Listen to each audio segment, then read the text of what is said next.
TDP Srinivas Chowdary గారు. శ్రీనివాస్ చౌదరి గారు, చాలా అంశాలు మీరు ఇట్లా 4 రోజులు అధికారంలోకి వచ్చారో లేదో, మీకు ప్రతిరోజు పూర్తి ఎంటర్టైన్మెంటు, అలాగే ఎప్పటికీ ప్రతి క్షణం థ్రిల్లింగ్ కలిగించే అంశాలతో కూడిన ఇష్యూస్ అన్నీ మీ ముందరకు వస్తున్నాయి. మీకు చేతి నిండా పనే. రేపు పొద్దున రోజుకి 10 అరెస్టులు, ఒక 20 కేసులు, అండ్ దర్యాప్తు సంస్థలు, సిట్లు ఎన్నొస్తాయో రేపు పొద్దున. సిఐడి ఇట గవర్నమెంట్ పరంగానే సిఐడి వ్యవహరించే తీరు మారిపోయింది. కొందరు ఆఫీసర్ల వీటికి కార్యాలయాలకి తాళాలు, ఈ స్పెషల్ బృందాలు ఏర్పాటు చేసి నిఘాలు పెట్టడాలు, దాడులు చేయటాలు. ఇంకా ఎంతమంది మిగిలారండి మాజీ మంత్రులు దాడులు చేయాల్సిన వాళ్ళు? సార్ వాసుదేవన్ గారు, మొదట మీకు 99 హైకోర్టు అక్షింతలు వేసింది తెలుసు కదా మీకు. మొదట పాల్గొండ గారికి, అలాగే జనసేన నేత రజనీ గారికి, బీజేపీ నేత రామ్కుమార్ గారికి, వైఎస్ఆర్సీపీ వెంకటేశ్వర గారికి నమస్కారాలు.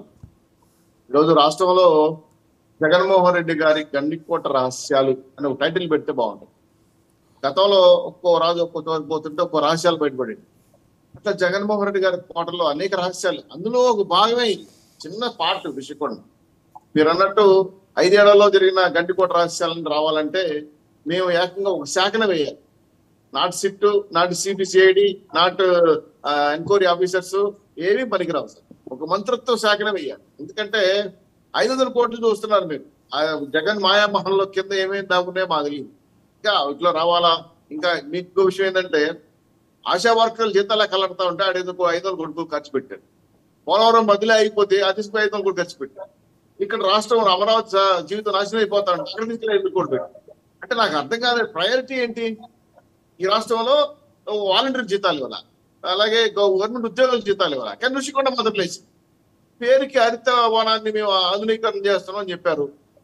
లాటరైట్, అక్కడ ఉన్నటువంటి శాండ్, అనేక రకాల అంశాలపైన మినరల్ అండ్ జ్యువెలరీ సంబంధించిన వాళ్ళు చాలా అనేక రకమైన సందేహాలు ఉన్నాయి. ఋషికొండ ఒకప్పుడు ఋషులు తపస్సు చేసే కొండలాగా ఉండిందా, లేదా నిధి నిక్షేపాలు ఏమైనా లోపల ఉండి వాటిని తరలించి సముద్ర మార్గంలో లండన్, ఇటలీ పంపించారా మాకు తెలియదు.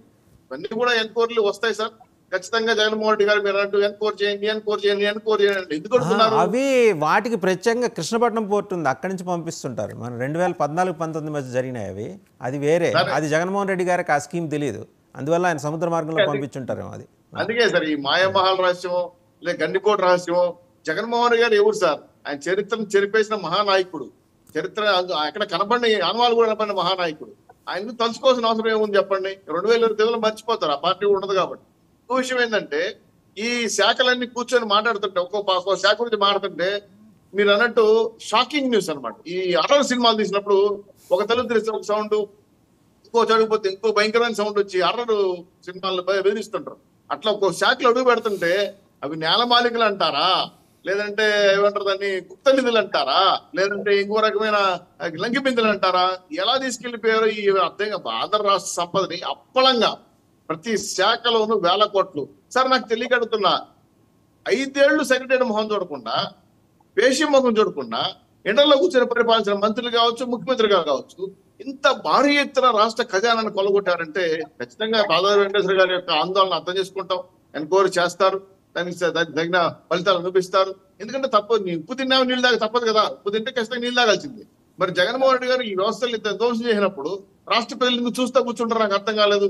కాబట్టి పవన్ కళ్యాణ్ గారు చేస్తారా, రాష్ట్ర ప్రభుత్వం చేస్తారా, అధికారులు చేస్తారా మీరు అన్నట్టు, మాకైతే రాష్ట్రాన్ని గాడిలో పెట్టాల్సిన, అభివృద్ధి చేయాల్సిన పనుల కన్నా ఈ నేలమాకలు ఎత్తుకెళ్ళిపోయిన వాళ్ళ సంగతి తెలిసేది పెద్ద ఇంపార్టెంట్గా ఉంది. ఎందుకంటే రాష్ట్ర సంపద రికవర్ చేయాలి, ఎన్క్వైరీ చేయాలి. ఈ శాఖ ఏ శాఖ?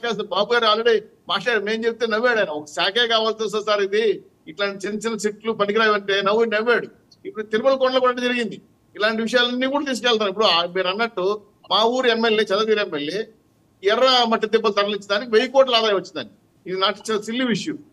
ఆ శివరెడ్డి భాస్కర్ రెడ్డి గారు ఎర్ర మట్టి దెబ్బలు తరలి కాంట్రాక్ట్ అఫీషియల్ ఆయన బ్రహ్మాండంగా 1000 కోట్లు సంపాదించుకున్నాడు తిరుపతిలో కూర్చొని. ఇట్లాంటి తిమింగలాలు ఎన్నో వస్తాయి మాకు తెలియదు. సో కాబట్టి ఉభయ కొద్దికి ఈ గండికోట రహస్యాలు ఏవో బయట. మీకు ఒక విషయం తెలుసా sir? Geological survey of India చెప్పిన విషయం, అది వాస్తవం, అద్భుతం కూడా. కొన్ని వందల సంవత్సరాలు ప్రకృతిలో న్యాచురల్గా జరిగే ఈ డెవలప్మెంట్స్ వల్ల ఏర్పడినవి అవి. ఇక్కడ మనకి శ్రీలంకలోను, సౌత్ ఆఫ్రికాలోను మాత్రమే ఆ ఎర్రమట్టి దెబ్బలు ఉన్నాయి. స్వయంగా నేనేంటే ఆంధ్రప్రదేశ్లో చదువుకున్నాను. నాకు జియాలజీ కాకపోయినా కూడా ప్రొఫెసర్స్ తోటి ఎక్కువ అసోసియేషన్ ఉండేది, వాళ్ళు చెప్పిన విషయాలు ఇవి. నాకు తెలిసిన సమాచారం ఏంటంటే ఋషులు కూడా అంత పవిత్రమైన కొండ కాబట్టి అక్కడ తపస్సు చేసేవాళ్ళు, అక్కడ చేస్తే జ్ఞానం విజ్ఞానం అనే విధంగా దైవభక్తి కలుగుతుందని ఆలోచనతో అక్కడికి వెళ్ళేవాడు. అప్పుడు అటువంటి ఋషి కొండని ఆనవాళ్ళను ఏమీ లేకుండా జరిపేశారు కదా మొత్తాన్ని. ఏముంది అక్కడ? మూడింత ఒక భాగం కూడా లేదు. దానికి గ్రీన్ మ్యాట్ వేశారు, చుట్టుపక్కల కంచెలేశారు, ఎవరిని పోనకుండా పూర్తి స్థాయిలో రిస్ట్రిక్షన్ చేశారు. ఆ పోలీస్ వ్యవస్థ అంతా అక్కడ కావలు పెట్టారు. ఇది ఎవరు అనుమతి ఇచ్చారా, ఉడాస్ కమిషన్ ఇచ్చాడా, లేదు ఇంకొక టూరిజం శాఖ సెక్రటరీ ఇచ్చాడా, ఆ తర్వాత విషయం. కాకపోతే ఏంటంటే ప్రకృతి విధ్వంసం, అది ల్యాండ్ శాండ్ మైనే కాకుండా పూర్తి స్థాయిలో ఋషికొండని విధ్వంసం చేశారు. ఇది చాలా చరిత్ర తప్పిదం. దీనికి చాలా పెద్ద ఎత్తున మూల్యం చెల్లించుకోవాల్సిన అవసరం ఉంటుంది. ఒకప్పుడు విశాఖలో వెళ్తే ఋషికొండకు అనేది ఒక టూరిజం ప్లేస్, అక్కడికి వెళ్ళారు కంపల్సరీ. ఇవన్నీ ఓకే కానీ సార్, ఏబి వెంకటేశ్వరరావు గారు లోకేష్ గారికి, మినిస్టర్ లోకేష్ గారికి అడ్వైజర్గా రాబోతున్నారు. అలాగే హోంశాఖ ఆవిడ ఎవరికి ఇచ్చారు కదా, వంగలపూడి అనిత గారికి ఇచ్చారు. లా అండ్ ఆర్డర్ లేదులేండి ఆవిడ దగ్గర. సరే, దాంట్లో జరిగే నియామకాలు, ట్రాన్స్ఫర్లు ఇలాంటి వ్యవహారాన్ని ఏబీ గారు స్వయంగా పర్యవేక్షిస్తారని వినికిడి. నిజమేనా ఇదంతా? ఉండదు సార్, ఎందుకంటే మాకు కూడా అఫీషియల్ గా తెలియదు. పిలిచారు, మాట్లాడారు అని కూడా తెలుసు. మరి ఎటువంటి సేవలు ఉపయోగించుకుంటా ఆయన కూడా అన్నారు, నేను పనిచేయడానికి నేను రెడీగా ఉన్నాను కూడా. ఆయన సేవలు ఉపయోగించుకోవడానికి అవకాశం ఉంది. ఎందుకంటే అంతో ఎంతో పరిపాలనా వ్యవస్థ పైన పోలీస్ వ్యవస్థ కొంత అవగాహన ఉంది. ఆయన సేవలు ఉపయోగపడుతున్న ఉద్దేశంతో పిలవచ్చు. ఇంకా చాలా మంది గతంలో అధికారులు ఏ విధంగా ఐఏఎస్ ఐపీఎస్లు, ఏ విధంగా Indian attender service, Indian political service గా మార్చేసిన ఐఏఎస్ ఐపీఎస్లు ఈ రోజు నిజాయితీగా పనిచేసిన ఆఫీసులు కొంతమంది ఉన్నారు. వాళ్ళు ఖచ్చితంగా వెలుగు తీసుకురావాలి. దాంతోపాటు సార్ పెన్షన్లు మహిళలకి నెలలా ఇస్తామన్న 1500, 2500 ఎంతమంది ఇంట్లో ఉంటే అంతమందికి, అవన్నీ 1500. 1500